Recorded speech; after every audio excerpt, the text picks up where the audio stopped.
Warning, incoming game over. Warning, incoming game over. You mean to tell me the Toronto Maple Leafs have won a game? They've won a game. I didn't know they were capable of doing this, man. I lost all hope. I thought we were never going to see the light of day again. It turns out all you needed was half of the lineup to be out and half the Marlies to be up and to play against a truly bad team in the St. Louis Blues. But we're back, baby. We're back. Welcome into Game Over Toronto following a Leafs win. Ooh, I forgot what that felt like. That feels good. Okay, the vibes are going. Admittedly, I have a Toronto, like a Leafs group chat that I'm in. And in that, it's on Instagram, so you can set your nicknames. We had changed our nicknames to be like Tank Commander and like whatever. Like Gavin McKenna Enthusiast. Like we were preparing for the worst. And now we're back. We're all the way back, everyone. So welcome into the program. My name is Zach Payne. I will be your host this evening talking about a Leafs win.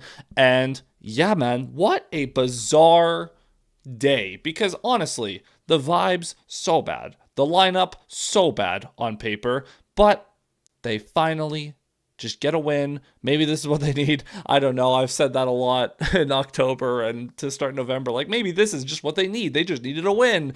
But regardless, we'll just have to see. For tonight, we're just going to enjoy it. We're just going to enjoy a win. Can we do that? Let's do that. So for those of you who don't know, the way that we structure this show, first period, we're going to talk about the game, just what happened. Second period, big story. Third period, smaller story. Fourth period, Q&A. But for the regulars that have been here before, you know that I run this as an interactive show with you guys throughout. So please drop your thoughts and comments in the chat as we go through this, and I'll be sure to get to you guys as well. David W. in the chat, one of our regulars, saying the Leafs barely escaped the losing streak. But you know what? We're going to do something radical here, and we're just going to enjoy it. I know there's lots we could criticize, and we have to nitpick a little bit. We have to criticize a little bit. However, it's a lot easier to criticize and nitpick after a win than after a loss. So for that, I'm grateful.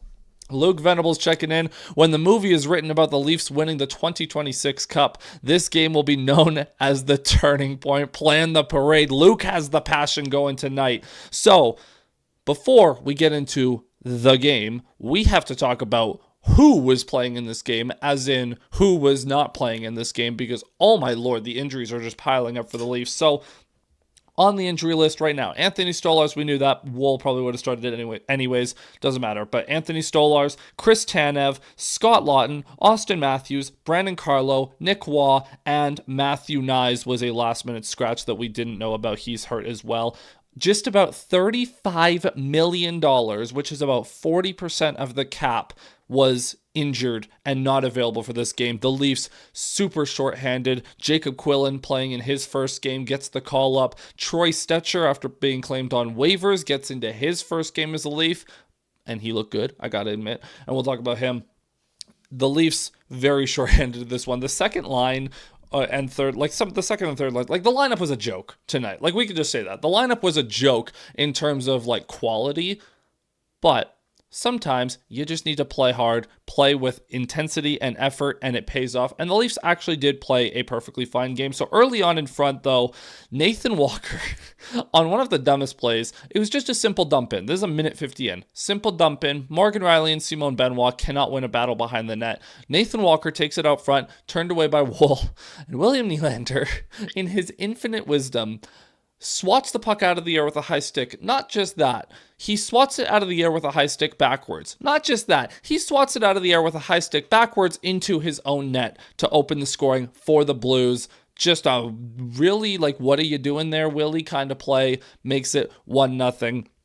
Couple minutes later, Troy Stecher draws a holding penalty in the defensive zone, which is, that's good. You move your feet, you get rewarded, goes to the power play. The Leafs don't really do anything on the power play, but at the end of it, Jake McCabe with the puck at the point. His first shot is blocked, so he just sends a second one through out of frustration, and that one finds the top corner. Honestly, just a seeing eye shot from Jake McCabe, throws it on. Sometimes you put the puck on net and good things are going to happen. That ties the game at 1. For the next several moments, I was getting frustrated because the Leafs once again could not complete a breakout pass. I commented that Benoit sucks because, oh my lord, this guy cannot complete a pass, and it's so infuriating. No one misses Chris Tanev more than Jake McCabe because he's stuck with Simon Benoit, and he has to play on his offside now. Benoit, in a fully healthy lineup, honestly should not be in there at all. Why? Because Troy Stetcher is actually really good. I cannot believe how desperate I was for a defenseman that can make a pass. He hasn't learned the Craig Berube off the glass and out style yet, so he was actually just skating and making good passes and doing simple things effectively. Looks like a super solid third pairing defenseman, and I would love to see a pairing of him with OEL beside him when the Leafs are fully healthy, when Carlo and Tanev are back. A couple minutes after that, Max Domi tried to do it all himself, dangled through everyone, ends up drawing a 4-minute high sticking call with a little bit of blood on his lip there. Unfortunately, the Leafs didn't really do much on it. There was one good chance where Cowan hit Yarncroke out front with the top unit. Yes, Cowan and Yarncroke were on the top unit tonight, and Yarncroke hit the post. That was unfortunate. And then in the second period, Easton Cowan almost did a really cool thing. He knocks the puck out of the air with one hand on his stick, then dangles a guy, and then snaps it back and rips it 5-hole on Binnington, but it hits the post, doesn't quite go in. Jacob Quillen had a chance on a partial breakaway, but he decided to pass it back to Morgan Rielly, and that went horribly. A couple seconds later, though, 4-on-3 chance, Quillen feeds Rielly for a transition chance, so he at least generating a scoring chance on his own. And then Sammy Blais in the offensive zone on the cycle, fourth line in there. Sammy Blais feeds it across the ice to Steven Lorentz, who buries it, shoots it back across to Binnington's left. It was honestly a beautiful play, beautiful pass by Sammy Blais. He would leave this game with an injury, but Steven Lorentz gives the Leafs the lead. Then, unfortunately, Jake McCabe, Rielly did get banged up before this, and then a couple moments later, Jake McCabe, he does the whole, you guys who play the NHL video games, press both bumpers, press L1, R1. He lays down to block a pass, or try to block a pass, and I forget which forward it was, but tried to jump over him, and the ref calls it tripping. One of those, unfortunate plays where you're playing the pass and you just accidentally trip the guy, but he did trip the guy, so the ref calls it. On that power play, I will say the Blues actually, Robert Thomas and Jordan Kyrou, they had some good movement on this power play, and Robert Thomas feeds Dvorsky for the one-timer. It was a beautiful pass by Thomas, beautiful deception on the pass, beautiful one-timer, and it beats Joseph Woll to tie the game at 2. And then moments after that, McCabe gets another tripping penalty that, again, is not really his fault. Kyrou's just trying to jump around him. He doesn't stick the knee out. He doesn't stick his leg out. Doesn't get him at all. But Kyrou's trying to jump around him, so it looks bad. They call the tripping again, sends the Blues back to the power play. This time, they would not get anything, and we go into the third period. Or, sorry, before that, there was a really good chance that Jordan Kyrou had after that power play where Joseph Woll, laying down on the ice, is able to dive across and make the save. That was nice. In the third period, there was one penalty on Matias Michelli for delay game. Stupid delay game, just pressure in your own zone. Can't get it out, is what it is. In the third period, the Blues had more scoring chances for sure in this one. The Leafs did have a couple of nice chances. John Tavares had one in transition where they had a very nice play in transition where Nylander waits for Tavares as the trailer hits him. He gets a shot. That was turned away. McMahon also had one good chance. And there were a couple scoring chances that the Blues had as well. But overall, it was not the most eventful period in the world. So we go to overtime, and oh my lord, the St. Louis Blues are the most boring overtime team I've ever seen in my life. The amount of drop passes and resetting, reloading in their defense, going back to their own zone, it was obnoxious. I'm convinced they spent 3 minutes just cycling the neutral zone, waiting to attack. It was really bizarre. It was really boring. It was really hard to watch. I'm not going to lie. But at some point, John Tavares was out there with Bobby McMahon, and he takes it into the offensive zone. He goes in the corner while the two other Leafs change, and he's just holding off against 3 defenders, Tavares is, and he kicks the puck out to Morgan Rielly. He hits Nylander fresh off the bench. William Nylander with the nasty backhand toe drag. And then he's in one-on-one with the goalie. So what does he do? He dangles around Binnington and then tucks it back in before he wraps around the net. It was such a beautiful goal. Completely makes up for the fact that he scored out his own net in this one. And the Leafs exhale. The Leafs win a game, super shorthanded. Hopefully guys like Matthews and Lawton can return next game, but just take a breath. Take a breath. We can take a breath. So the Leafs win 3-2 in overtime. And yeah, we can relax. We can just relax a little bit. So with that being said, I'm going to turn us over to our second segment. As I do, just a reminder to hit that like button and subscribe to Game Over Toronto with notifications turned on so that you don't miss any of our post-game streams after every single Toronto Maple Leafs game.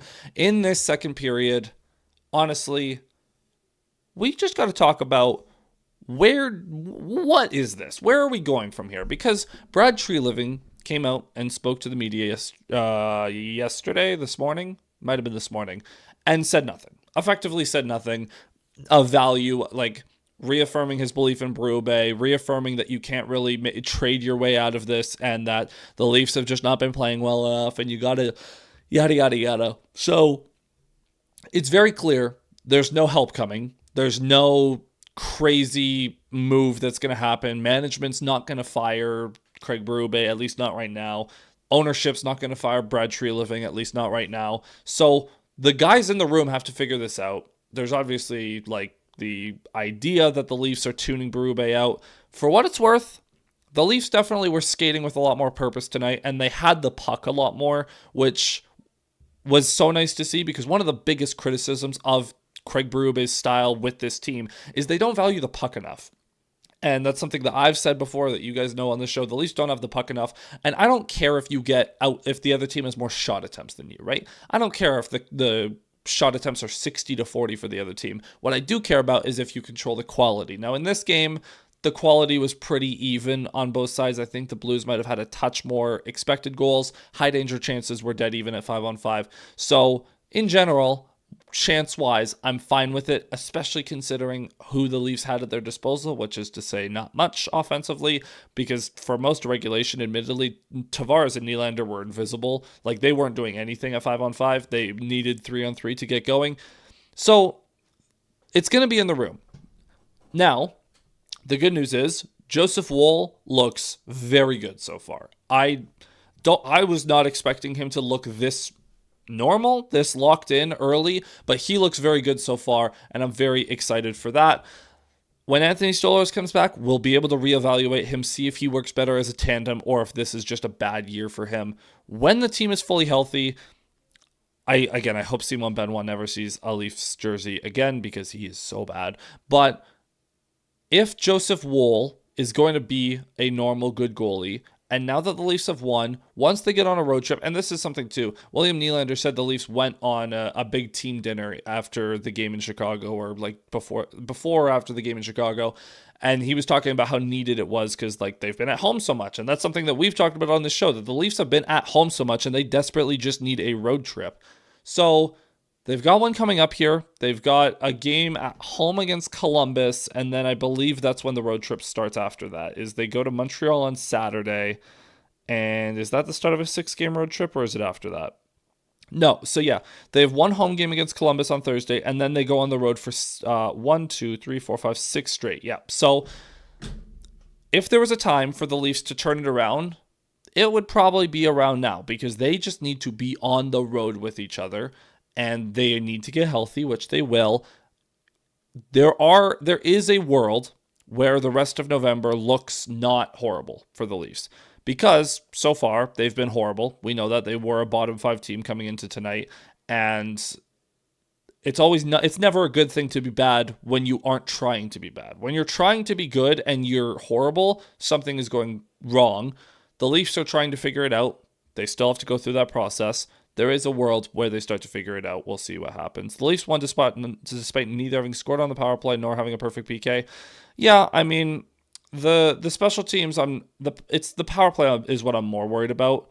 Obviously, they were shorthanded tonight. The penalty kill in general, that was we haven't seen a ton of those high quality chances, like the one-timers being allowed. So I'm not nearly as worried about the PK. Because in general, the process on the PK has been good. They just haven't been getting saves. This was the first time. This one, and then like the Pasternak power play goal from like a week ago, where it's sometimes the opponents are going to make good plays with less opponents out there. But what I will say, the power play, still a mess. The power play needs to be better. Wolves had two quality starts. That's a good thing with the goaltending. Yep, and that's the thing is we were hopeful that Joseph Woll would come in and kind of save us, right? Like that's what we were hoping for. I was skeptical that he'd be able to come in and be effective without a training camp and with how bad the Leafs have been defensively. He's come in and looked very good. One can debate whether Benoit should see further action at the NHL level. Yeah, he shouldn't. And honestly, like he threw a hit, blocked 2 shots, was a -1. I don't even care about those stats. He can't pass the puck. He can't make a pass. That's where he's not good defensively and he can't make a pass and he's way, way too eager offensively considering his inability to do a lot of things with the puck on his stick. So for me, the biggest thing for me coming out of that game defensively is Troy Stecher is such a better defenseman than Simon Benoit for two reasons. One, he can stop a cycle more effectively. He can skate, 3 things. And he can skate and he can make a good first pass. That's all you need. That's all I want. Will he be the best in front of the net? Maybe not. Maybe Benoit's better at defending the front of the net. Yeah, Benoit will throw more hits than Stecher will. But I don't really care about hits. I care about can you get the puck to the forwards effectively. So in a fully healthy lineup, I think Stecher should be in there over Benoit. That's fully what I believe. So for the Leafs tonight, I'm very curious what is going to happen from here. Again, I kind of talked about this. Oh, what game would it have been? I don't remember which game it would have been, but just the idea that the Leafs needed to get a win, it was very similar to a couple of years ago when the Leafs had losing streaks and then they get one in overtime and then they can go on a run after that. We'll see what happens. Obviously, you get the win, you feel good. The Leafs desperately need some confidence. Nylander busting out that kind of move, he's clearly feeling confident, so I'm not worried about him. We'll see where the Leafs go from here. I don't know, man. I don't know. I'm obviously not ready to give up on this season. We're 20 games in. There's 62 games remaining. There's so much time. And the difference between top of the Atlantic and bottom of the Atlantic was 5-6 points. Everything is wide open. The Atlantic is incredibly mid this season. The Leafs, if they win 45 games, they should be easily in the playoff picture. 45 games, you lose 5 or 6 in overtime. That gets you to 96 points. And that would honestly be fine. They just got to start playing better. And it's all about process right now.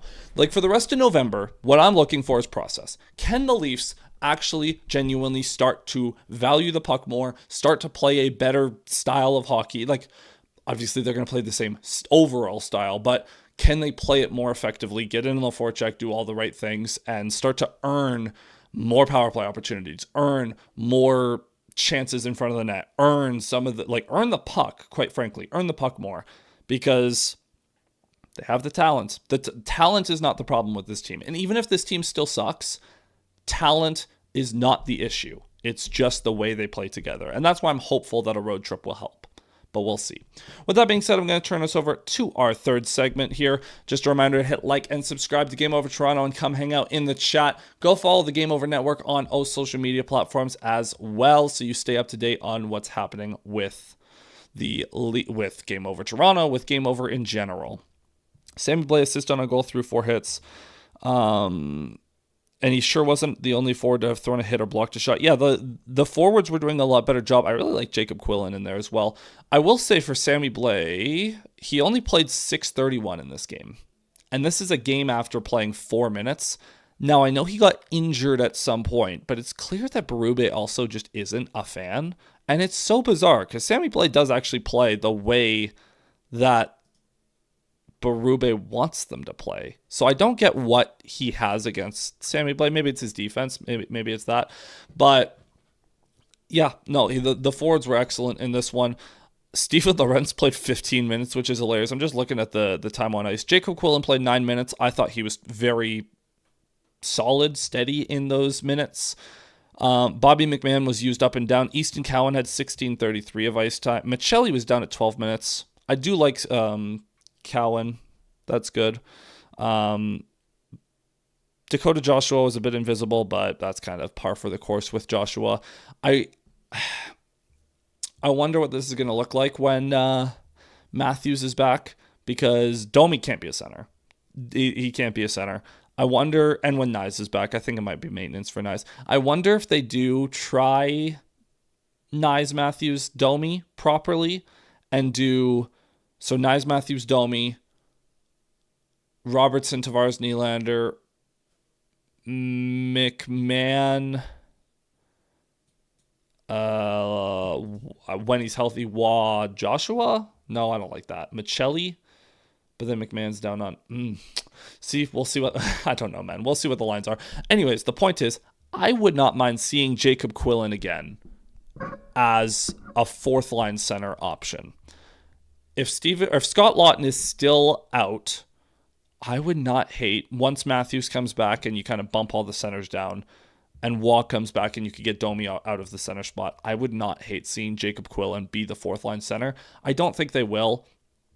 He should get a shot, though, because Quillen is better than Domi as a center. He still has work to do on his faceoff? Sure. Yeah, that's fair. But in terms of actually playing the position and being in generally good spots, he skates hard. He's decent on the forecheck. He's a good playmaker. I think there's something there. There is definitely a player there, whether or not it's this year or in the future. I think Jacob Quillen will be the 4C for the Leafs permanently at some point in the future. Whether it's now, like later this year, whether it's next year, there's a player there. I like Jacob Quillen. There's a player there. But we'll have to see what they do with the lines. The defense with Stetcher there, you definitely have a puck mover on every line. So we'll see. We'll see how this goes. I think that's kind of the vibe of tonight. We're just going to see where this goes. I don't really know what else to say. Oh, Craig Berube says Matthew Knies' injury has been lingering for a while. Acted up today and couldn't play. Sammy Blais, who could not finish the game, was coughing up blood. That's not good. That's not good. Sammy, are we all right? Are we all right? Stephen Lawrence, yeah, Willie got a couple tonight. Nylander saying, I got 2 goals today. That's funny. It's true, though. It's true. God, that game winner was so beautiful. That was so beautiful. I do want to quickly look at the standings because, yeah, if we look at the division standings, the Red Wings are first, which is hysterical. The Leafs are 5 points behind them for first in the same amount of games played. The Atlantic is so tight. Buffalo's only 7 points behind. 20 games in, usually someone in the Atlantic is usually like 10 points up on everyone by this point. Like in past years, it was Tampa. Then it was Boston. Then it was Florida. Like usually someone has run away with the division by this point. That hasn't happened this year. Like at all. Everyone is incredibly mid in the Atlantic. I guess the Pacific is pretty mid as well. The Ducks lead that with 25 points, but they also have the bottom feeders like the Flames and Sharks, so bit different there. Like the Atlantic has got to be the most balanced division right now. Maybe the Metro. Yeah, Metro's got the same difference from first to last. The East. Okay, the East is just generally very competitive this year, and no one's like the Hurricanes are really good, the Devils are really good. Aside from that, not. This is what's killing me. It is going to be so easy for the Leafs to just simply turn this around. If the Leafs go on a 4-game win streak, they'll be like second in the division. Because, like I said, upcoming, they've got a road trip. They've got Montreal, division game. Blue Jackets, conference game. Oh, wow, they're going to get all 3 against the Blue Jackets done? Okay. Capitals, Penguins, then Panthers, then Hurricanes, then Canadians, then Lightning. Like, we've got a big stretch against other Eastern Conference teams. You win some of those divisional games, the Leafs are going to shoot up the standings like nothing. So, yeah, man, I know it's wait and see, but this season is far from over. The potential is there. It's certainly not the talent. So with that being said, I'm going to just flip us over to our last segment. I know it's been a little bit of a quicker show tonight, but honestly, similar to Saturday, there's not a whole lot to talk about. There's honestly not a whole lot. The Leafs won. That's good. Give me more. Give me more. So for those of you who are unfamiliar, this is the part of the show where we invite your questions. So if you have any Leafs related questions, feel free to put them down in the chat. I'm going to, and before you do, feel free to hit like and subscribe to Game Over Toronto. Also go subscribe to the main Game Over Network channel at the Game Over Network. We're going to have some content going up there. I think it's going to be next Wednesday, but we've got something in the hopper that you're going to want to stay tuned for. So be on the lookout for that. I'm going to quickly see if Berube's talked any more. Nope, not really. Not a whole lot. Not a whole lot. This is from Lance Hornby. Updated Leafs at 20 games versus previous years. So the Leafs this year are 9-9-2. Last year at this point, they were 12-6-2. Year before that, they were 11-6-3 under Keefe, 22-23, 10-5-5, 21-22, 13-6-1, 2021, 14-4-2. Wow. In 1920, the year that they fired Babcock, they were 9-7-4. The year before that, 14-6, 13-7, and then 8-8-4 in Matthews' rookie year. That was a weird year where the Leafs were like so streaky. But yeah, this has been one of the worst 20-game stretches to start a year that the Leafs have had in the Matthews era. It's only the third time that they've not been at 10 wins this far into the season. Not great, but a 5-game losing streak will do that. A 5-game losing streak will do that to you. The Leafs were on the longest losing streak in the entire NHL coming into this game, so thank God they got out of that. And we shall see. So if you guys don't have any questions, I think I'm just going to wrap it up there. So that's going to be it for this one. Thank you so much, everyone, for tuning in. And for if you've made it this far, again, be sure to hit like and subscribe. I'll be back on Thursday following the game against the Blue Jackets. Hopefully the Leafs can keep the good times rolling, get some revenge on the Blue Jackets for that 6-1 loss they suffered a couple of weeks ago. So until then, my friends, have a good rest of your night. Enjoy the Leafs win. Take care, everyone. Cheers.